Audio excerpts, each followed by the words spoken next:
Forget the x-rays. We have the CT scan images of the Buga Sphere. And I'm looking at these images and I'm like, why does this look like Stonehenge? Real quick recap for those of you that don't know what I'm talking about. This orb was flying around Buga, Colombia. It was videotaped by 2 different people at the same time on March 2nd at 1:45 p.m. One of the recordings is from Jose and the other one is from Maria. Jose and his friend were out metal detecting. Maria was out feeding her cows. Jose and his friend claimed that it struck some wires, and then in Maria's video, it is flying very slowly up and down. You can actually even see lights on the sphere in Maria's video. And then it actually landed in the woods in front of Jose, and they went and retrieved it. Initially, all they had was x-ray images, and that they used AI to help decode what this says. We'll come back to that in a minute. The orb seems to be completely sealed, no welds, no joints. After about 30 days, they didn't know what to do with it anymore, so they recruited the help of Jamie Masson, who is a known ufologist, to which he claims the sphere is currently in a safety deposit box. They've been taking it out and having experts do rounds of tests on it. We now know that it is about 95% aluminum, smaller percentage of manganese and zinc, that every test they've run on it, it has fluctuated. The hardness of the aluminum originally tested 326 to 336 units. Pure aluminum is typically only 65. Duralumin is typically up to 105. But as they've continued to test this sphere, every test fluctuates between the hardness of the aluminum. The temperature changes constantly from 24, with ranges all the way up to 33 for no apparent reason. When Jose picked it up in the woods, he said it weighed roughly 4.5 pounds, but every time they have weighed it, it has weighed something different. And no one has an explanation for that. Maybe something anti-gravity? Or something inside of it is messing with all the electronics. Okay, now that you're up to speed on all of that, these are the CT scan images, some of them, and they made 3D models based on the images. Now, no one knows exactly what this is inside of it, but let me explain something to you. These images here are if it was sliced in half, where the belt with the little rivet-looking things going around the edge, and these images are if the belt is this way. So it's almost like, do you see this here? And there's like almost a straight line there. It's almost like if you took this one and turned it, that this would be where that is, and this would be where that is. But what is that? Now here are some measurements they did, and the outer edge wall is about 3/4 of an inch thick. Now one thing that they noticed was if you took these out, these go all the way to the center like an opening. Okay, so now in this image, those would be where those 2 openings were. And that's when I was like, God, why does this look so similar to Stonehenge when it's sliced in half? Don't ask me how my brain put these 2 things together because I don't know. Then I was like, let me compare it to the outside also. And I'm like, well, that's the language. But what I find super interesting is that everybody was talking about the language being decoded by AI. AI analyzed the language, but not against an alien language, against ancient Earth languages. They say that AI analyzed it against Runic, Enochian, Ogham, ancient Arabic, ancient Hebrew, and even ancient Mesopotamia. So do you guys think this is actually still some sort of really elaborate hoax, or do you think there could be some truth to all of this? So if this is a hoax, could someone explain how it's flying? In Mexico, and they found the most important thing is that there are many holes. All these holes have fiber optics, all kinds of sizes. Some of them as thin like a hair, some of them thicker, and we now know they are used to see everything around us. This is a big sensor. They can see everything. They can see through ultraviolet, probably infrared. They can see inside you. They can see your cells. They can see everything. And besides that, they have all these copper dots.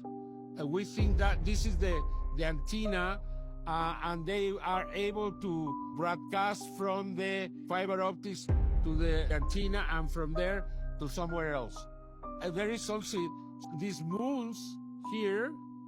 The inside of these moons is a different kind of aluminum than here. It's a different alloy. We don't know why.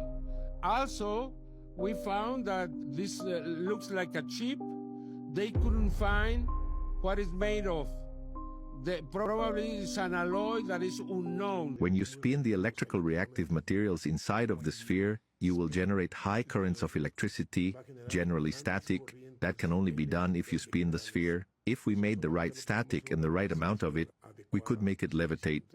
This is the nucleus, and it's real. This is an image that was made of the sphere. This Tesla tower If you see it vertically, you can see that there's a tube that goes down the center, which is an electrical conductor. It goes underground, and we have certain pallets that are being generated with the current. It generates an electric current, and it's distributed up top. And when the plates move, it generates the necessary charge. You see how the spiders shoot up in the air? The spider fixes itself onto the trunk, which has negative charges. And then the static makes the spider rise. They are being moved due to static. We can do a comparison of a spider flying through the air with the Buga Sphere. Look how they're levitating in the same fashion. We suspect that the sphere is levitating thanks to static fields that are reacting with the atmosphere. Ahí. ¿Pueden ver qué hay respuesta? ¿Repetimos los mantras? Sí, sí, sí, sí. Yada yada hi dharmasya glanirvavati varata avyuktanam adharmasya tadatmanam srijamyaham paritranaya sadhunam vinashaya cha dushkritam dharma sanstapanartaya samvavami yuge yuge Karpura Gauram Karunavataram Samsara Saram Bhujagendraharam Sada Vasantam Hridejara Vinde Vavam Vamami Sahitan Namami Namo Namaha Shivam Om Ganahara Mahadevam Om Bhurvasvaha Tat Savitur Varenyam Vargo Devasya Dhimahi Dhiyo Yona Prachodayat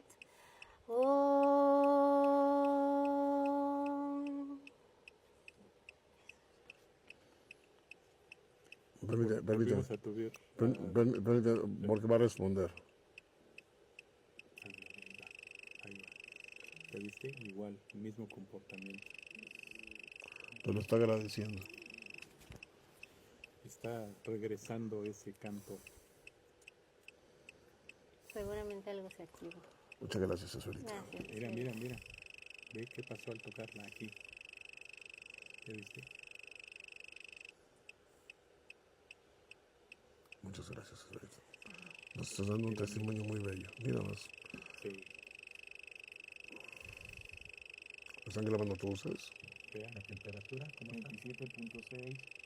Sí, acá la del ambiente ya es 29.3. Pero la temperatura. So in answer to your question, our team here is to confirm the research doing, to consult about further tests, and to do whatever we can do here.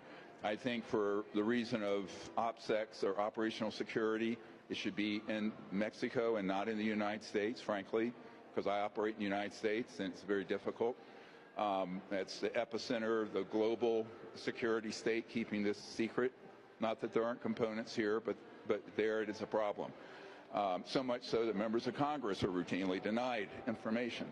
So I think that the other point is the scientific studies, what we want to do would include looking at certain isotopes that would determine if those metals appeared and were originated off-planet or on-planet.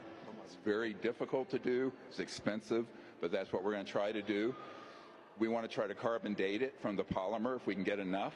We want to be able to also advise on certain physics tests that can be done. And the gentleman mentioned spinning it and what have you. We have some ideas about that. One thing as to remember, an extraterrestrial device is very different from a manufactured human 21st century. And here's how. They're usually of one part. The components are all seem to be melded together and appear as one, whereas a man-made object is this part, this part, this part. So there are man-made UFOs that are known as alien reproduction vehicles. We have a lot of them. We started making them. My uncle was Northrop Grumman. Lockheed has them, Raytheon.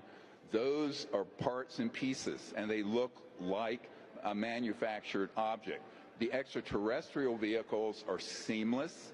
They tend to be similar to this. This has some differentiation, and they tend to have the functional components integrated as if it came out of a singular mold. Now, the manufacturing that's extraterrestrial involves a type of what's called trans-dimensional physics, where you set up an energy field and it aggregates the materials together and forms it as a whole, as opposed to us digging something up and welding it together in a machine shop.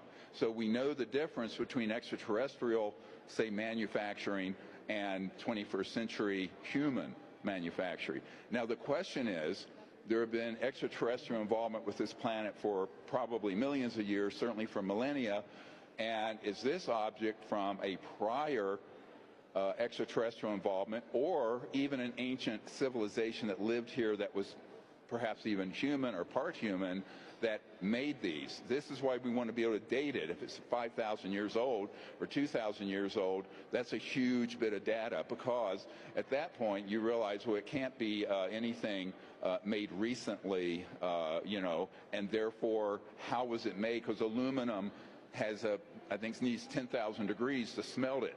We didn't have aluminum until pretty recently, and other components. The other question is looking for various elements that may not be even in our periodic table. So in other words, it could have elements in it, but this is a very, very esoteric level of astro science and physics, where you'd have to employ very specific labs, and the labs receiving it will not know it came from this. So what we're going to do is more like a double-blind situation. The testing laboratories will have no idea the origin of it. But no, the device, I think, should remain here in secure hands. At some point, we do want to figure out the physics of it, because one of my objectives why I left my medical career was when I realized they were keeping this cabal of fascists and sociopaths have been hiding from us, the people, the means to have free energy, no pollution, no poverty within 20 years. And look at the world that we have now, on the brink of nuclear war. It's ridiculous. So I think we can do better as a people, and that's what we hope to do. So this could be the answer. Could be, yeah. Hello everyone, this is Dr. Stephen Greer. I'm in Mexico City. As many of you know, we've been examining the Buga Sphere for the last 2 days with Congressman Burleson and a group of scientists. We've just been notified by Jaime Mason that there was an attempt by fake policemen to enter the vault where the Buga Sphere is stored, and we have notified security and the apparatus I'm working with under law enforcement. And you should know that the other risk here is that we have taken specific samples from the Buga Sphere that will be tested in a state-of-the-art lab to prove whether or not the metal, as well as some of the other components, are of Earth or outer space origin.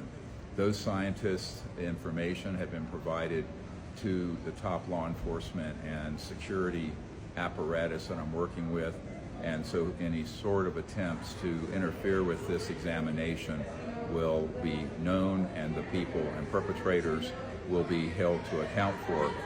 So this is what I wanted people to know, and we're doing everything to set up security for this. Thank you.